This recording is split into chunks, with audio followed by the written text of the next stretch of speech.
Hello! J'espère que ça va bien.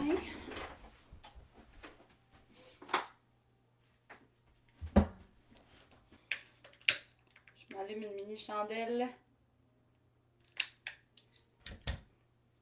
de l'aromatique. Avant de commencer, je juste attendre de voir. Mylène est live dans les Happy Mom. Parfait. 8 minutes en retard. Oh well. Oh well. OK. Je vois que j'ai une personne live. Clairement, je dois pas voir les commentaires en direct par contre. Mais pour le sain esprit de tout le monde, je ne vais pas attendre 4 heures d'avoir plein de gens connectés. Allô Cathy! Donc, quand je me connecte sur mon téléphone, je vois les commentaires, mais ici, je les vois pas du tout. J'espère que ça va bien. By the way, le membership est live. Donc, je vais prendre 2 secondes pour vous mettre dans les commentaires le lien pour avoir toutes les informations et pour pouvoir aller réserver votre place si ça vous le dit. Dans le fond, aussitôt que vous inscrivez, vous avez accès à la plateforme qui sera en continuelle évolution. Donc, et aujourd'hui, je suis excitée. Je me répète là, mais dans le formulaire pour entrer dans le groupe et dans mes expériences de coaching du passé aussi, c'est le sujet numéro 1, le jugement. Qu'il est toujours revenu.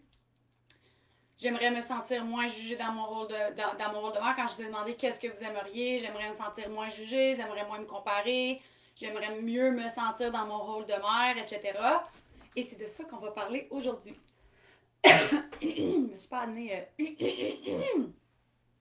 Ça fait toujours ça quand je rentre en live, c'est fatigant. Je me suis pas amenée de bouteille d'eau. Oh well. Aujourd'hui, en fait, ce que je vais vous expliquer, c'est une perspective que je vous apporte. Vous allez m'entendre le dire plusieurs fois au fur et à mesure que vous allez être dans cette communauté-là avec moi, dans cette aventure-là avec moi. Moi, je partage des perspectives qui sont ma vérité. Parce que si ce n'était pas ma vérité à moi, probablement que je ne vous en parlerais pas. Ma vérité n'est pas obligée d'être ta vérité.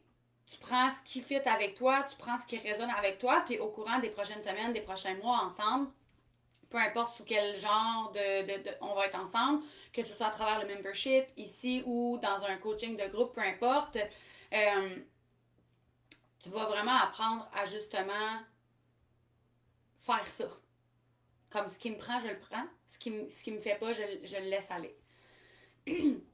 Lundi, mardi et mercredi, mes fils étaient en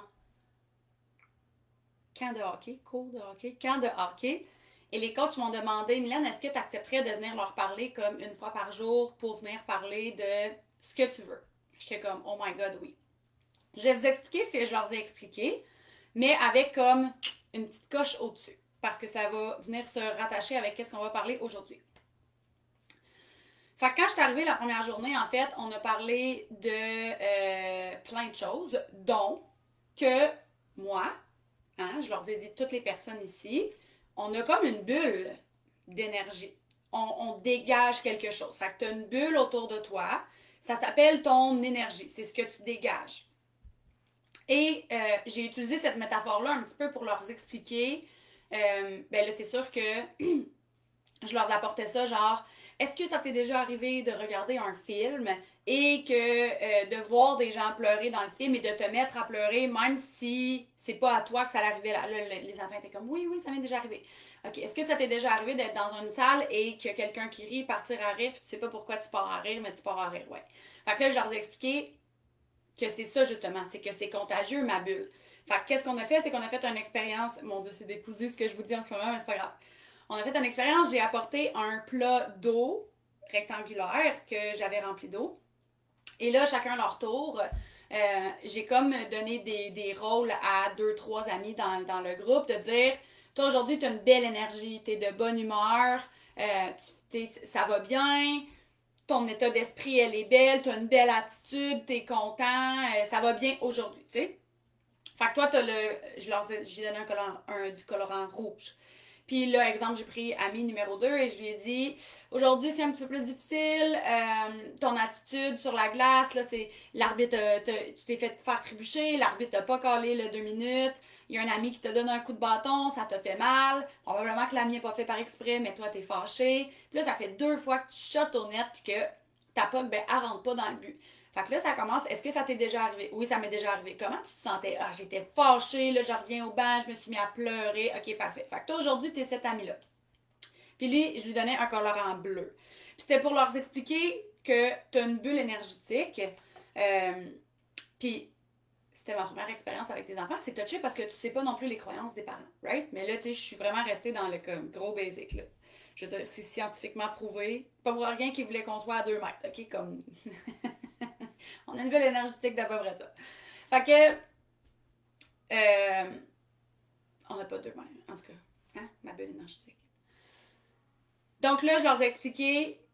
Je leur ai parlé de ça pour leur expliquer l'impact de mon énergie sur le banc pour l'esprit d'équipe. Parce que les enfants, ils entendent beaucoup parler de il faut avoir un bon esprit d'équipe, il faut avoir un bon esprit d'équipe, mais moi, je voulais leur apporter ça dans le sens où avoir un esprit d'équipe, là, c'est pas nécessairement juste être toujours positif, puis dire go, puis encourager les autres. C'est aussi contrôler avoir un bon esprit d'équipe, c'est pas juste être content pour les autres, c'est aussi apprendre à gérer ton énergie pour comprendre que ton énergie et ton attitude, même si elle n'est pas dirigée sur les autres, elle a un impact sur tout le monde. Fait que là, comme je vous disais, ben, il y a un ami qui mettait, je disais, bon, toi là, tu viens de rentrer au banc, tu t'assois ici, il mettait sa goutte de colorant. Puis là, l'autre ami qui arrivait après, il s'assoit à côté de toi, right, parfait. Bon, mais toi, ton énergie, elle est bleue aujourd'hui, tu vas la mettre. Puis immédiatement, quand on mettait les gouttes de colorant dans l'eau, tu vois tout de suite que ça fait comme 2 gros spots parce que le colorant fait ça comme ça. Fait que ça fait leur bulle énergétique. Puis là, tu vois qu'ils se mélangent. Puis ça a été vraiment merveilleux pour les enfants de faire comme ah ouais, hein? Ça veut dire que quand j'ai une attitude négative puis que je fais peut-être pas nécessairement des bons choix dans les mots que je vais dire, mes pensées, je dégage ça aussi, puis je peux aller comme atteindre mon ami dans mon équipe. Est-ce que c'est un bon esprit d'équipe? Peut-être pas. Je l'ai apporté plus léger que ça. Là. Pourquoi je vous explique ça, en fait, c'est que, en tant qu'adulte, maintenant que je vous l'explique maintenant, on a effectivement une grosse bulle énergétique et ta bulle énergétique, elle contient plein de choses, beaucoup plus qu'on le pense. Dans ton énergie, dans ta bulle énergétique, tu as plein de choses, dont des choses qui ne t'appartiennent pas. Ça, c'est un concept Access Bar. C'est une formation que j'ai faite il y a quelques années. Je pense qu'il y en a beaucoup qui connaissent ça. Vous m'avez déjà entendu dire retour à l'expéditeur. Retour à l'expéditeur, en fait, ça veut dire quoi? Ben, c'est parce que quand j'ai quelque chose dans mon énergie, dans ma bulle énergétique, c'est sûr que ça t'est déjà arrivé de rentrer à quelque part et être comme oh my god, j'ai un mauvais feeling, je me sens pas bien. Ça, c'est parce que quand dans ta bulle énergétique, tu as ta vibration aussi. Tu as ton taux vibratoire que tu vibres. Fait que si tu entres dans un endroit où le taux vibratoire est vraiment différent du tien, puis après le live, je vais vous mettre un petit vidéo que j'ai trouvé sur Instagram, je pense, qui montre vraiment. C'est hot. Vous allez voir, c'est un petit moine qui fait une expérience avec des taux vibratoires. Bref, ça t'est déjà arrivé, je suis certaine, tu peux me le dire dans les commentaires, d'arriver à quelque part puis d'être comme oh my god ou genre oh wow, on se sent bien ici. Ah, oh, quand je rentre, on se sent bien. Ou juste pas arriver à quelque part, croiser une personne, premier contact avec une personne puis être comme avoir quelque chose à l'intérieur de toi qui te fait comme ok, moi je suis vraiment pas avec cette personne-là. Ou le contraire, genre connexion instantanée. C'est qu'on vibre la même chose, puis nos centres énergétiques se ressemblent. Par contre, qu'est-ce qui arrive quand je vais être en contact avec des gens, quand je vais regarder les choses sur les réseaux sociaux, etc., dans ma bulle énergétique, ben, mon inconscient ne sait, mon énergie, elle n'a pas un filtre. Mon intuition, ma petite voix ici, là, mon gut feeling, va parfois me dire mais on a appris, on a été conditionné, même j'ai envie de dire, à ne pas écouter ce gut feeling-là. Quand on était tout petit, puis maintenant c'est de moins en moins, mais quand on était tout petit, si ça ne te tentait pas d'aller faire un câlin à ma tante quand elle s'en allait, 80% des parents en 1990 disaient « Hey, on donne un bisou avant d'aller faire de dos ». Ou bien si la ma tante était comme « Oh, viens me faire un gros câlin », puis que l'enfant disait « Non, je ne vais pas te faire de câlin, hey, sois poli, va faire un câlin ». Notre petite voix, elle a toujours été là, on a juste été vraiment conditionné à ne pas l'écouter, notre sentiment, notre ressenti.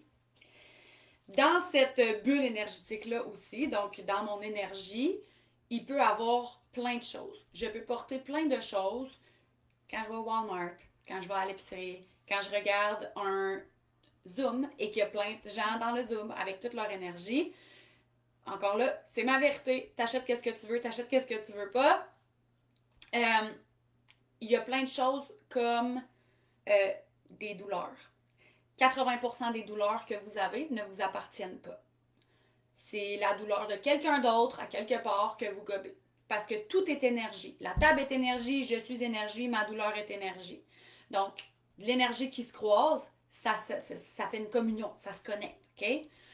Et mon énergie est pas capable de, quand elle se promène puis qu'elle rencontre plein de gens, de faire comme ça c'est pas à moi, ça c'est pas à moi, ça c'est pas à moi, c'est pas à moi, en dehors de mon énergie. Donc, c'est à nous à apprendre à faire comme ça m'appartient pas, ça m'appartient pas. Mon plus vieux fils a 9 ans et demi. Et il y a quelques années, quand il avait comme 7 ans, il y avait des douleurs à la tête non-stop. On a tout fait, on est allé voir.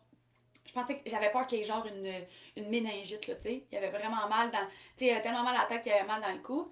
Jaden, c'est un petit garçon qui absorbe vraiment beaucoup les émotions des autres, les croyances des autres. Hein? Dans ta bulle énergétique, dans ton énergie, il y a des pensées, des croyances, il y a des émotions que tu dois apprendre à retourner à l'expéditeur ou que tu dois comme honorer parce qu'elles sont à toi.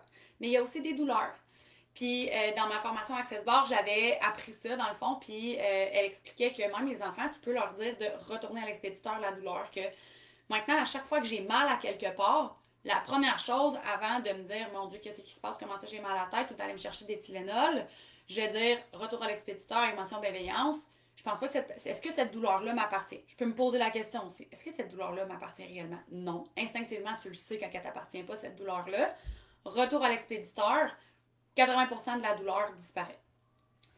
Je l'ai essayé avec mon fils sans lui expliquer pourquoi, juste de dire, tu sais quoi, on pourrait essayer de dire une formule magique pour enlever ton mal de tête. Maman est dans une formation, puis il paraît que ça fonctionne vraiment bien. La formule magique, c'est retour à l'expéditeur, il n'est pas à moi ce bobo-là. Et Jaden, 7 ans, a commencé à dire retour à l'expéditeur, il n'est pas à moi ce bobo-là, et n'a plus eu de mal de tête. Maintenant, c'est un enfant un peu normal, là, qui a des mal de tête ici et là, vraiment rarement, mais avant, c'était à tous les jours. Je pensais qu'il fallait faire examiner ses yeux, je pensais qu'il avait besoin de lunettes, il n'y avait vraiment rien. Bref, tout ça pour dire que dans ma bulle énergétique, j'ai des croyances, j'ai des pensées, j'ai des émotions, et quand je suis en contact avec les gens, je peux porter leurs croyances, je peux accepter dans mon champ énergétique leurs pensées, leurs émotions, leurs croyances, inconsciemment, sans m'en rendre compte. Maintenant, c'était une longue introduction pour vous parler du sujet vif. Aujourd'hui, on parle de jugement. Et pourquoi je vous ai expliqué ça, en fait, c'est que moi, il y a 6 ans, je vais te raconter comment moi, je vivais le jugement en tant que maman. Il y a 6 ans, j'avais tellement peur de me faire juger dans mes choix ou dans ce que je faisais qu'à chaque fois que j'étais en contact avec d'autres mamans ou avec des matantes qui se mêlaient de leurs affaires, genre, puis qui me disaient à quelle heure je devrais coucher mes enfants, voilà, ça chamboulait tout mon univers parce que j'avais aucune conscience de ces concepts-là et j'étais pas capable de faire la différence entre ça m'appartient, ça fit avec moi. Oui, ça fait partie de mes valeurs, ça fait partie de qu'est-ce que j'ai envie d'être comme maman. Fait que mettons que j'allais à quelque part, puis que là, il y a une maman qui racontait que elle, son enfant, il dort de telle heure à telle heure, puis que c'est ça qu'elle fait comme routine, puis que c'est ça qu'elle fait.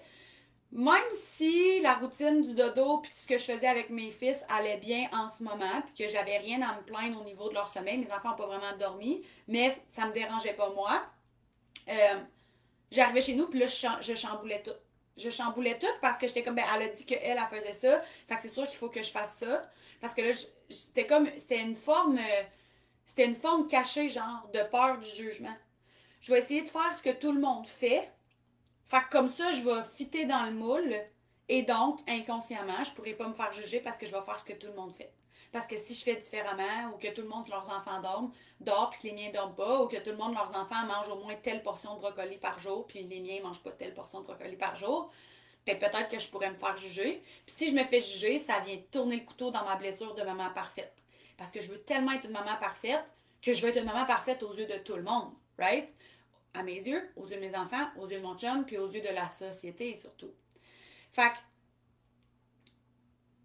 ce qui m'a le plus aidé dans ma quête de ne plus me sentir jugée en tant que maman, et c'est aussi le deuxième sujet qui est le plus récurrent dans le formulaire pour joindre le groupe, dans mes coachings, dans mes conversations avec les mamans sur les réseaux sociaux, c'est d'aller à la quête de qui je suis vraiment et de qui j'ai envie d'être réellement en tant que femme, en tant que moi, Mylène. Parce que quand je parle de moi, mettons Mylène, là, elle a 34 ans, je pense, 34, ben, jusqu'à temps que je commence mon parcours de développement personnel, puis de coaching, puis tout ça, quand tu me dis, comment je vais le dire, quand j'arrive en coaching ou quand j'arrive en rencontre avec une fille, une femme, une maman, whatever, souvent la présentation, puis là je vais dire, parle-moi un petit peu je te laisse parler, parle-moi de toi.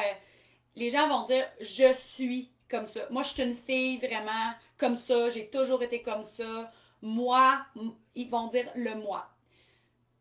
Quand tu dis moi, en fait, ce que tu me dis, ce que tu me parles, c'est l'image que tu as de toi. Le problème, c'est que les gens confondent les deux.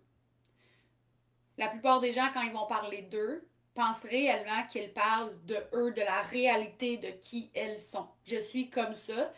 Puis quand tu fais ça, c'est que tu coupes toute possibilité à l'évolution, au changement, puis tu t'enfermes toi-même dans une boîte qui n'existe même pas. C'est comme si toi-même, là, tu construisais une boîte de carton, tu la tapais bien comme il faut, puis tu t'enfermais dedans.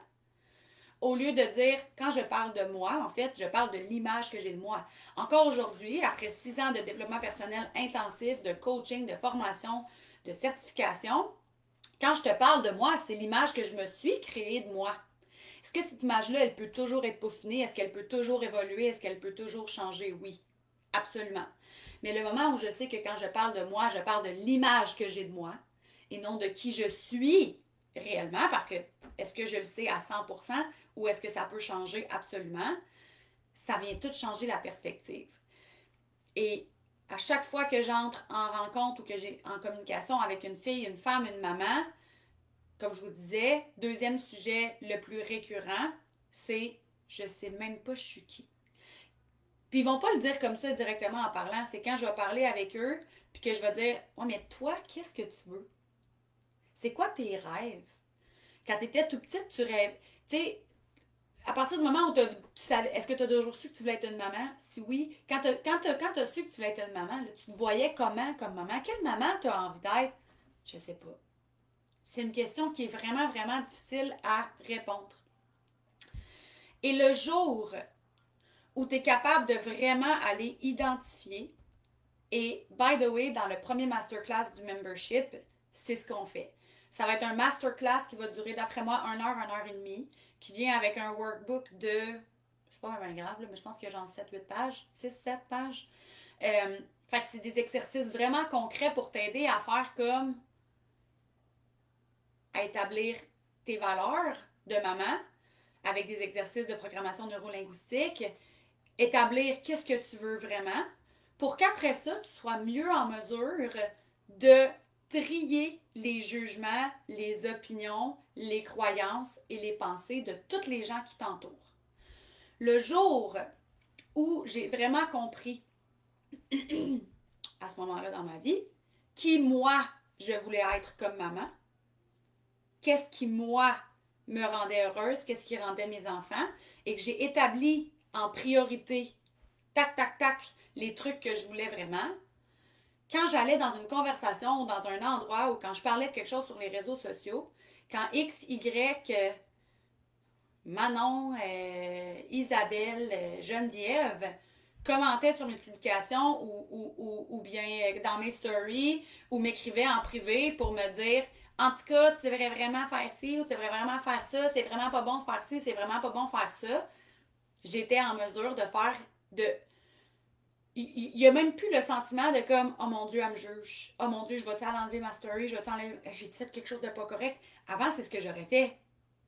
Avant, l'opinion de cette personne-là m'aurait chamboulée parce que je me serais dit, elle aurait remis en doute ce que j'ai fait, qui je suis, le genre de maman que je suis, l'action que j'ai posée ou que j'ai pas posée, qu'est-ce qu'il aurait fallu que je fasse.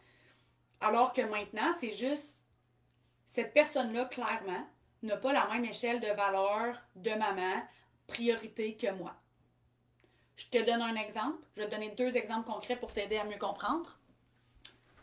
Euh, Pour moi, Mylène Grenier, ça peut être en constante évolution. L'image que j'ai de moi aujourd'hui, en 2023, en tant que maman, dans mon échelle de priorité, valeur de maman, ce qui nourrit le cerveau de mes enfants, l'esprit de mes enfants, est plus important que ce qui nourrit nécessairement comme leur corps, leur assiette. Et j'en conviens, il y a probablement plein de mamans dans les commentaires qui ne seront pas d'accord avec moi ici aujourd'hui, puis c'est bien correct, je suis totalement en paix avec ça parce que je suis tellement allée identifier à 100%, alignée avec moi et personne d'autre, juste moi, pas ce que ma mère pense. Hein? Aller me débarrasser des lunettes que je ne sais même pas que je porte. Parce qu'il y a ça aussi. Dans ton champ énergétique, dans ton ADN, tu portes les émotions, les idées, les croyances et toutes les choses qui sont arrivées de toutes tes générations. C'est prouvé qu'on porte jusqu'à 3 générations dans notre ADN de croyances, d'émotions, de traumatismes. Fait que le jour où ça a été crystal clear, là, genre clair comme de l'eau de roche, quel genre de mère moi je veux être, je me suis plus jamais sentie jugée par ma mère. Parce qu'avant, c'est venu un moment où je ne suis même pas allée chez moi à Noël parce que je me sentais constamment jugée. Constamment jugée. Puis, au lieu de me dire, bah, c'est à cause que ma mère est de même ou mon père est de même ou whatever, je me suis retournée et je suis allée solidifier ma relation avec moi. J'ai pris une mini pause, un mini recul pour voir comment moi je pouvais changer ma perspective puis aller solidifier mon moi à l'intérieur parce que tu ne pourras jamais, c'est un autre sujet qu'on a parlé cette semaine avec mes amis de hockey, qu'est-ce que je peux contrôler, qu'est-ce que je peux pas contrôler. Est-ce que réellement je peux contrôler ce que les autres vont me dire, ce que les autres vont penser, ce que les autres vont faire? Non, jamais. Je ne pourrai jamais contrôler les autres. Même si j'essaye bien, bien fort de changer ma cousine, ma mère, ma soeur, mon père, tant qu'eux ne voudront pas le faire pour eux, je ne pourrai pas les changer. Et la plupart des gens s'épuisent à essayer de changer les gens autour d'eux, la perspective des gens autour d'eux pour qu'ils pensent comme eux, au lieu d'aller solidifier ce qu'ils pensent, ce qu'ils veulent, qui ils sont, pour être solide et même plus ressentir le besoin de faire comme non, c'est toi qu'il faut que je change d'idée et juste faire comme OK, ah ben oui, tu as droit à ton idée, j'ai droit à mon idée, mais je me sens pas jugée parce que ton idée est pas comme la mienne. Fait que comme je disais avant, je pouvais être dans une conversation avec plein d'autres mamans. Puis là, ça parlait de ah, moi, chez nous, ils n'ont pas le droit de manger ça, ils n'ont pas le droit de manger ça. Le soir, ils mangent au moins une portion de ci, une portion de ça. On mange au moins tel temps de choses par semaine. Puis là, tu vois dans le regard de toutes les mamans dans le groupe, dans le cercle ou whatever, où est-ce que t'es, de comme. Puis là, tout le monde tombe dans la comparaison. Puis là, c'est comme ouais. Ah, je sais, là, faudrait que mes enfants mangent plus de brocoli. Ah ouais, je sais. Puis là, après ça, faites attention à ce que vous dites, aux mots que vous utilisez. Là, les mots vont commencer à sortir. Ah, moi, en tout cas, je suis vraiment une mère indigne. Mes enfants, ils mangent souvent des ci ou ils mangent pas de ça. Ah, mon Dieu, moi, je suis vraiment une mauvaise mère comparée à toi. Moi, mes enfants, c'est un mécanisme de défense. Je vais m'auto-pitcher des roches pour être sûr que l'autre, elle pourra pas m'en pitcher puis que je me sentirai pas jugée. Je veux dire, je l'ai fait, on l'a tout fait. Alors qu'aujourd'hui, ma réponse va être ah, pour moi, c'est pas une priorité. honnêtement, ça me dérange pas vraiment. Les autres, ça les chamboule. Moi, ça me chamboule pas. J'aime mieux. Est-ce que ça veut dire que mes enfants mangent du fast-food à chaque jour? Non! C'est juste que pour moi, là, ce qu'ils mangent, mettons, comme la portion de légumes, la portion de ci, la portion de ça, tant de protéines, c'est vraiment loin dans mon échelle de valeur. Mes croyances, mes expériences, les plus grands athlètes de ce monde étaient pauvres puis ils mangeaient du riz à chaque jour parce que leurs parents ne pouvaient pas leur acheter, il n'y avait pas d'argent pour acheter des légumes, puis s'ils mangeaient à soir, ils étaient chanceux. Tony Robbins, Oprah, Ronaldo, pas tant de choses. Il y en a plein d'histoires comme ça qu'on va sortir. Fait que moi, à partir des expériences que j'ai eues, de moi, de qu'est-ce que je veux. Puis comme je dis, je le sais que c'est pas tout le monde qui est d'accord, puis c'est bien correct. C'est un exemple concret que je vous donne pour peut-être aller vous titiller de comme ah non, non, moi pour moi c'est vraiment important, là. Parfait. Parfait. Moi j'aime mieux passer tant de pourcents de mon temps à m'assurer que ici, ici, ici, sont bien nourris, sont bien équilibrés, versus m'astiner, m'acharner à leur faire manger X portions de légumes. Mais ça, c'est moi. Et je suis très à l'aise avec. Un autre exemple concret que je peux vous donner, euh, je m'imagine qu'elle va regarder le live. Puis hier, j'ai une amie qui a fait une story. Puis peut-être que certaines vont la reconnaître. Je suis certaine que ça ne les dérangera pas. Puis là, elle parlait que le retour à l'école était synonyme pour elle de le retour des beaux petits lunchs, mettons. Puis que le fait de voir les lunchs de d'autres enfants, euh, que leurs mamans font genre des lunchs vraiment cute, tu sais, genre couper les sandwichs en étoile, couper ci comme ça, faire ci comme ça, faire ci comme ça, que elle, ça la faisait vraiment se sentir comme une mère poche ou une mauvaise mère, je sais pas les mots qu'elle a utilisés, là, mais que ça la mettait vraiment dans un état de comparaison de mon Dieu, faut que je fasse ça, mon enfant, lui, penses-tu que je suis pas cool à cause que j'ai pas fait des étoiles dans son lunch puis j'ai pas fait un bonhomme sourire avec ses cocombes puis ses carottes puis sa trempette à côté, tu sais.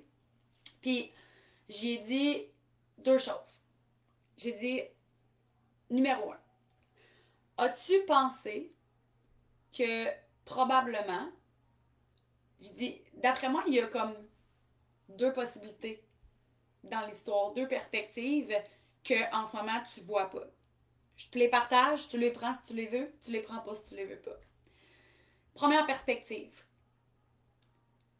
Est-ce que ça se pourrait que la maman qui fait des beaux petits lunchs avec des sandwichs en forme d'étoile puis des faces de bonhomme sourire avec les cocombes puis les carottes, elle aime réellement faire ça? Ça se peut-tu que cette maman-là, ça soit une maman genre full créative, qui aime créer des choses, puis qui adore faire du dessin, whatever, du bricolage, puis que elle, le matin, c'est son petit moment. Elle aime ça. Moi, mettons, l'année passée, là, c'était mon petit moment à couper la sandwich à Alexis en cœur. C'est la seule chose que j'aimais faire, OK? Est-ce que je le faisais parce que je savais que ça allait faire plaisir à Alexis? Pas tant. C'est réellement, j'aimais ça le faire. Il était content de l'avoir.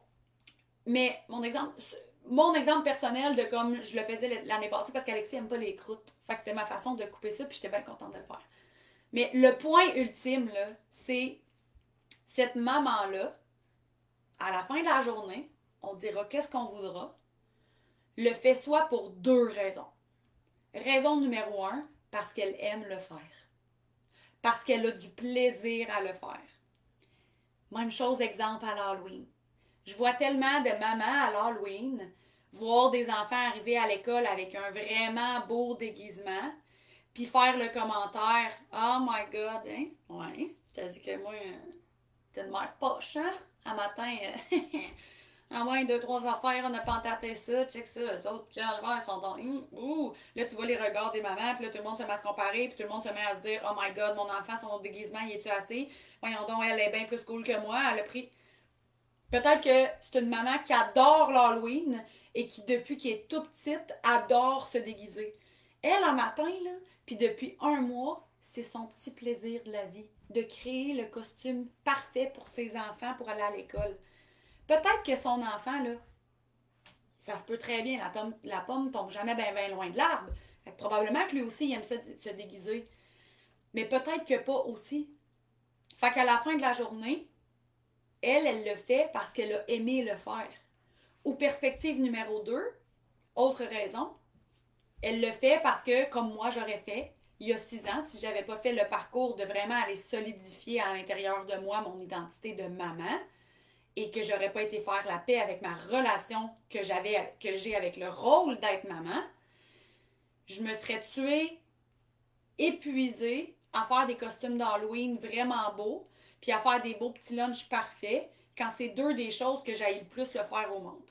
Puis qui font réellement pas partie de mon échelle de valeur de priorité de maman. Genre, sweet fuck out. J'ai toujours détesté me déguiser. Détesté me déguiser. Je reste une maman. Si j'ai un de mes fils qui vient me voir puis qui est comme maman, je rêve d'avoir tel costume puis qu'on le fasse ensemble, je vais me poser là, ok, parfait, est-ce que je le fais? Oui. Si je prends la décision de le faire avec mon enfant, mais ô combien de fois, en tant que maman, on se met la pression de le faire, même si notre enfant ne nous l'a pas demandé. Puis même s'il aurait été bien content d'avoir un déguisement bien plus normal, mais parce qu'on s'est mis la pression de. C'est la même chose avec les lunchs. Les beaux petits lunchs, là, à l'école, comme je me répète, en bonhomme sourire, en forme d'étoile, en nuage, avec des petits mots, puis tout ça, puis coloré avec du colorant. C'est un ou deux. C'est soit une maman qui aime réellement faire ça et qui le fait parce que ça lui procure du plaisir, ça procure du plaisir à ses enfants, ça fait partie. Peut-être que la créativité et les couleurs font partie de son échelle de valeur.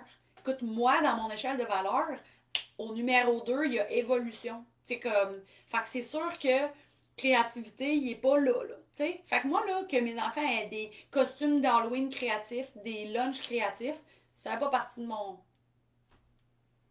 échelle prioritaire. Fait que je me sens pas en compétition ou en comparaison avec quelqu'un d'autre qui, elle, a ça dans son échelle prioritaire ou dans son échelle de valeur. Ou bien, elle l'a pas du tout, puis tu le vois, là. Elle l'a pas pantoute dans son échelle. Mais elle le fait parce qu'elle pense qu'il faut qu'elle le fasse. Parce que elle a vu l'autre le faire, puis l'autre le faire, puis là, elle sait comment que l'autre va se déguiser, puis elle se met une pression sur ses épaules que son enfant ait un beau costume d'Halloween.